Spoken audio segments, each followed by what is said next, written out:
Invitamos para la próxima ponencia sobre sistemas de información geográfica aplicados a la planificación urbana a Leonardo Fabio Ordóñez. Él es ingeniero topográfico, especialista en sistemas de información geográfica, profesor asistente del Departamento de Topografía, director del Programa de Tecnología en Levantamientos Topográficos, coordinador del Grupo de Investigación Ingeniería Vías y Topografía INGEVIT, coordinador del Semillero Sextante. Adelanta el proyecto de generación de una base de datos espectral en el área piloto del Jardín Botánico Alejandro von Humboldt de la Universidad del Tolima de Ibagué. Bien, una buena tarde para todos. Agradezco la invitación que me han hecho para este simposio, pues siendo ingeniero, ¿no? Vamos a hablar de esta presentación desde un punto de vista pues, más tecnicista, pero siempre pues, enfocado al aporte que pueden hacer los sistemas de información geográfica al quehacer de ustedes como arquitectos y como urbanistas, entendiendo siempre que la herramienta no es lo más importante, sino el profesional que esté atrás, ¿no? Que pueda interpretar esa información, que pueda trabajar en equipo para tener resultados óptimos sobre el territorio. Bien, podemos encontrar varios significados de lo que son los sistemas de información geográfica o GIS por su sigla en inglés, pero al final llegamos a la conclusión de que es la acumulación de una base de datos de mucha información con una cartografía. Esa información está espacialmente referenciada y así lo han reconocido varias instituciones a nivel mundial. Aquí está digamos, la definición con la que trabaja el Ministerio de Educación Nacional de Colombia. Encontramos muchas plataformas de GIS, entre ellas el QGIS, entre otras, algunas licenciadas o comerciales, otras libres. Bien, los datos dentro de un sistema de información geográfica se pueden ordenar de diferentes o de dos formas, ¿no? La imagen que vemos a la izquierda nos representa en estas dos capas de información una estructura raster, que la vemos también en la imagen de la derecha, que hace referencia a que el territorio lo podemos tener representado a través de imágenes tomadas por un sensor remoto, que puede ser un avión, que puede ser un vehículo aéreo no tripulado, un globo aerostático, etc., que toma esa información del territorio, y cada píxel, que es la unidad mínima de información, pues tiene un nivel digital o un color. Ese color representa una característica sobre el territorio, es decir, cada color representa si es un cuerpo de agua turbia, es un cuerpo de agua transparente, si son pastos, si es bosque, si es suelo desnudo, si hay concreto, etc., para poder generar una cartografía. Pero también existe la estructura vectorial, que va a describir todos esos elementos sobre el territorio a partir de 3 geometrías. O sea, todo va a ser representado como un punto, como una línea o como un polígono. Y dependiendo de la escala, pues cada uno de esos elementos se va a describir de esa forma. Un poste, una edificación, un río, un cultivo, etc. Entonces, estas son las dos estructuras que tenemos de forma general dentro de los sistemas de información geográfica. ¿Por qué son importantes los SIG en la planificación urbana? Porque nos permiten solucionar problemas reales. Lo que se modela en un sistema de información geográfica pues se hace parte de toda esa dinámica del territorio que hemos visto a lo largo de las diferentes presentaciones. Por eso los SIG son transversales y son transdisciplinarios. O sea, siempre el especialista SIG está en una comunicación permanente con otros profesionales, porque él sabe representar adecuadamente esa información, siempre orientado a tomar decisiones, pero necesita trabajar con un paisajista, necesita trabajar con alguien, con un arquitecto en patrimonio, con un biólogo. Cualquier variable espacial se puede representar y trabajar a través de un sistema de información geográfica. Entonces es muy importante que siempre están orientados a la solución de problemas. El trabajo interdisciplinario que mencionaba, un pensamiento crítico y espacial siempre de la información. Con todos los adelantos que tenemos hoy en día, pues podemos hablar siempre de precisión cuando trabajamos con sistemas de información geográfica, entendiendo que la información que manipulamos pues es una información sobre la cual se van a tomar decisiones. En tal sentido, siempre tenemos que hablar de la precisión de esa información. Y la interacción con la comunidad también siempre es importante, porque lo que podamos quedarnos en los modelos pues se queda corto, siempre es necesario la interacción con las personas que habitan el territorio, pues para poder tener una sensibilidad y un acercamiento mayor a las decisiones que se deben tomar. Bien, ¿por qué también son importantes? Porque tenemos aplicaciones que trabajan en tiempo real, por ejemplo, todos tenemos ahora una relación directa con aplicaciones como Waze o como Google, donde nos permiten tener ruteos, ¿no? Yo le defino un lugar de partida, un lugar de destino, y responden de forma rápida a mis necesidades, ¿cierto? Marcándome cuál es la ruta más óptima. Podemos tener toda la información en nube, un soporte de toda esa información, que no se quede solamente en un elemento fijo, análogo, lo que puede ser un plano o un mapa, sino que es una información que se actualiza permanentemente y que tengo el soporte de ello. Podemos hacer análisis espaciales de proximidad, como los que se muestran allí en la imagen, múltiples aplicaciones, podemos trabajar en 3 dimensiones para resolver problemas como los que mencionábamos en las otras charlas, como lo decía el arquitecto Saldarriaga esta mañana. Yo cómo puedo definir un elemento arquitectónico o urbanístico en el espacio, en un espacio concreto, y definir cuál es el paisaje o la visión que yo puedo tener desde otros puntos importantes de esa zona, ¿no? Para determinar alturas, distancias y demás. Tenemos diferentes formas de visualizar, mapeos, contenidos variados.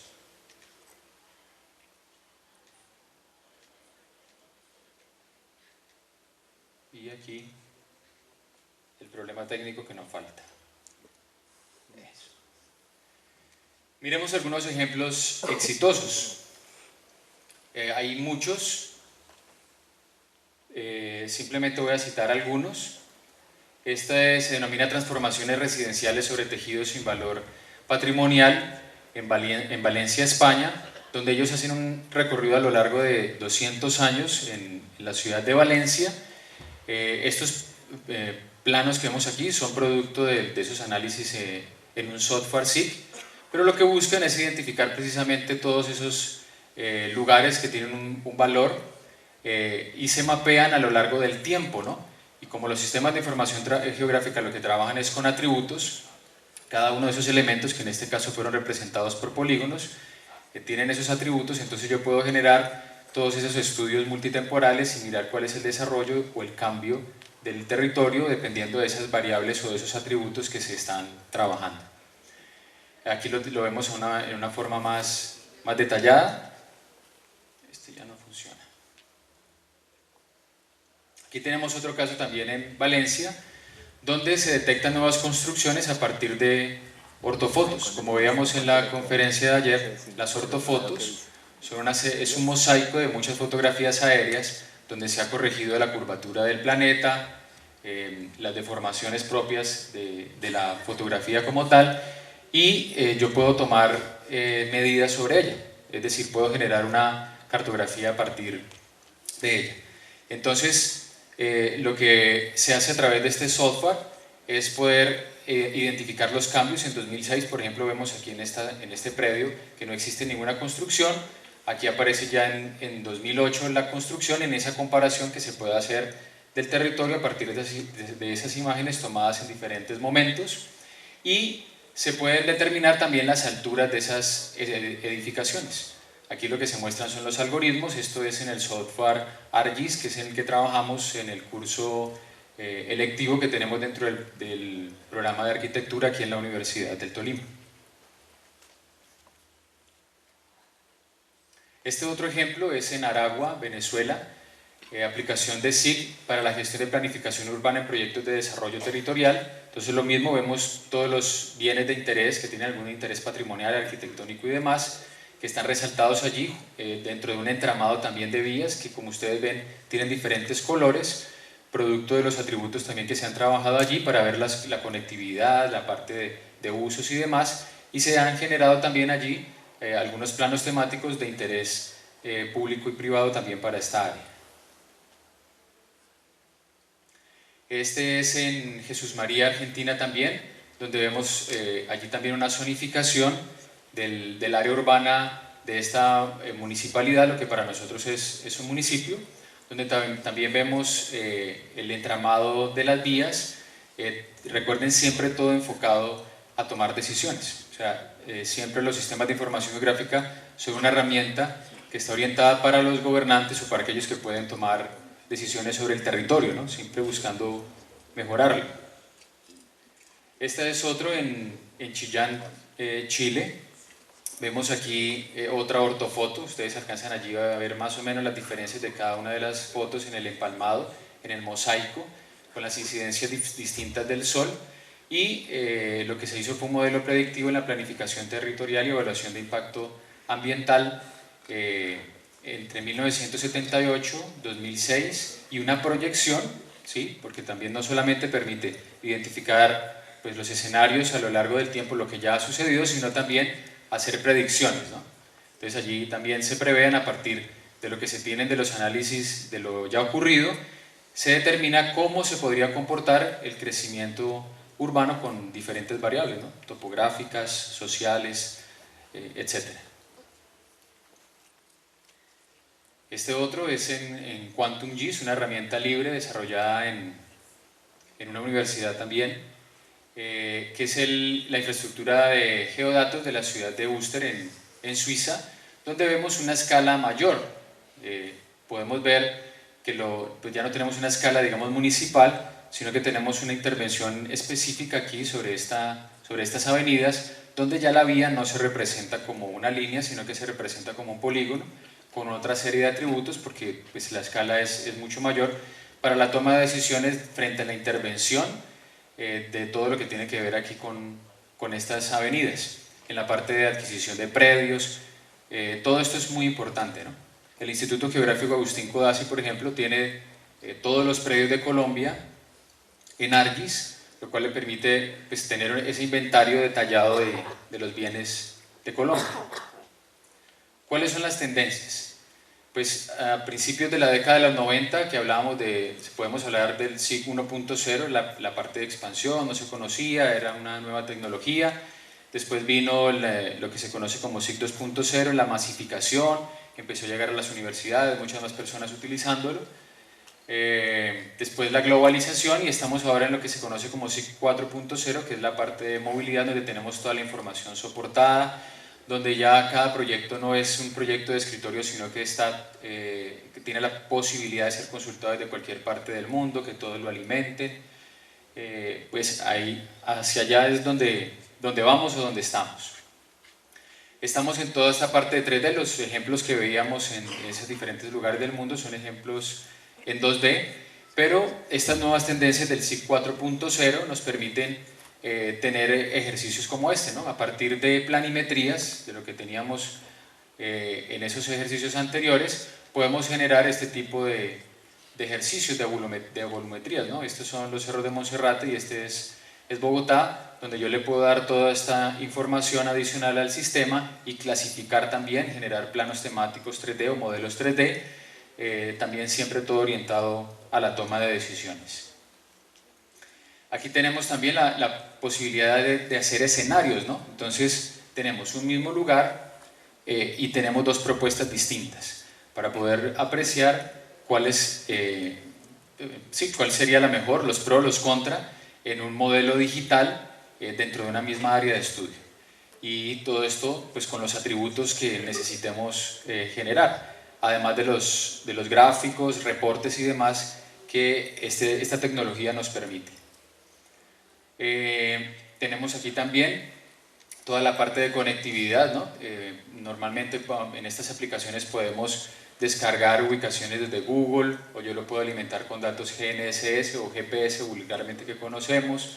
Puedo descargar capas o coberturas desde otra fuente de información, desde un geoportal, etcétera, para generar diferentes análisis, ¿no? Aquí también vemos algunos análisis 3D sobre cartografía o sobre imágenes de satélite también, como podemos ver allí en las imágenes de la derecha.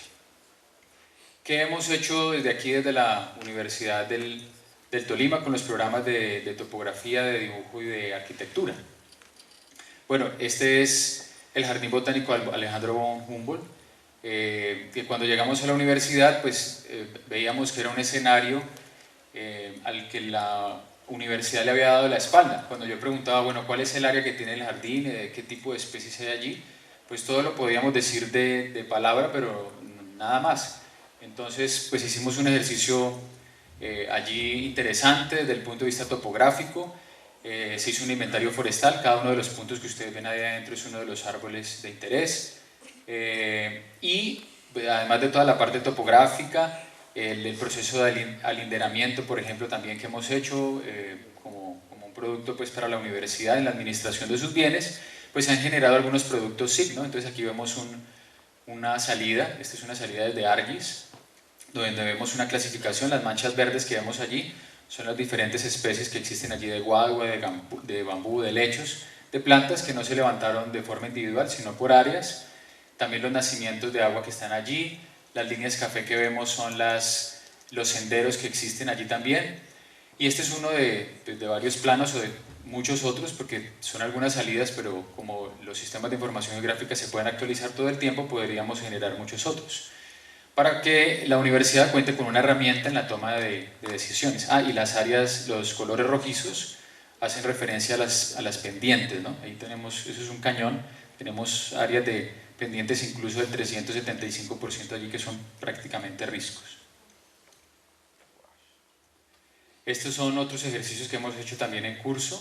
Este es el barrio Uribe, donde podemos también hacer algunos ejercicios frente a las coberturas, siempre todo orientado a la toma de decisiones. Este es otro ejercicio también desarrollado a través de un trabajo de grado en el barrio Santa Rita, donde se busca allí generar un inventario catastral, ¿no? Nosotros todavía, a pesar de lo que les decía del Instituto Geográfico Agustín Codazzi, tenemos la información todavía muy centralizada en Bogotá y hace falta hacer ejercicios como estos para el desarrollo como tal de nuestra ciudad. Aquí tenemos otros ejercicios que hemos hecho también en el campus. Bien, y terminamos con esta frase, ¿no? Quien no conoce su territorio está condenado a no valorarlo. Nos sucede a menudo, le damos la espalda a los ríos, bueno, nos hace falta muchísimo en la parte de cultura, pero siempre lo que quería dejar con esta charla es que podemos contar allí con una herramienta valiosa en la toma de decisiones desde el punto de vista de la planificación urbana, de la planificación del territorio a cualquier escala. Muchas gracias.